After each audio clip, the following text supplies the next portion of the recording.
ফের আরও একবার ভয়াবহ অগ্নিকাণ্ড। গতকাল আমতার নতুন রাস্তার মোড়ের কাছে একটি প্লাস্টিকের পাইপ তৈরির কারখানায় আগুন লাগে। প্রচুর প্লাস্টিকের পাইপ মজুদ থাকায় নিমিষেই আগুন ছড়িয়ে পড়ে পুরো কারখানা জুড়ে। এই আগুনের তীব্রতা এতটাই ভয়াবহ ছিল যে মধ্যরাতে আগুন লাগলেও তা সকাল পর্যন্ত নিয়ন্ত্রণে আনা সম্ভব হয়নি। অবশেষে দমকলে 6টি ইঞ্জিন 6 ঘন্টা ধরে আগুন নেভানোর চেষ্টা করার পর বাইরের আগুন নিয়ন্ত্রণে আসে। তবে ভেতরের এখনো কিছু পকেট ফায়ার রয়েছে, যেগুলো ধিক জ্বলছে। সেগুলো নেভানোর কাজ করছেন দমকল কর্মীরা। দমকল কর্মীদের প্রাথমিক অনুমান শর্ট সার্কিট থেকেই লাগে। সূত্র মারফত জানা যাচ্ছে, এই দিন রাতে 12টা নাগাদ হাওড়ার আমতার নতুন রাস্তার পাশে একটি প্লাস্টিক তৈরির কারখানায় আগুন লাগে।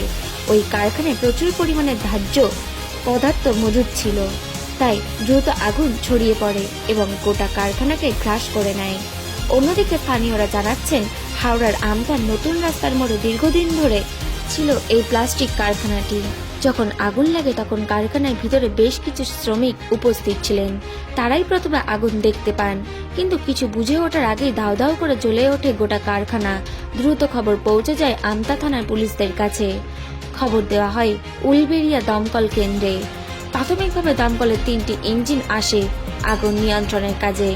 আগুন নিয়ন্ত্রণ সম্ভব না হলেও এই পরিস্থিতির ভয়াবহতা দেখে পরে আরও 3টি দমকল ইঞ্জিন পাঠানো হয়।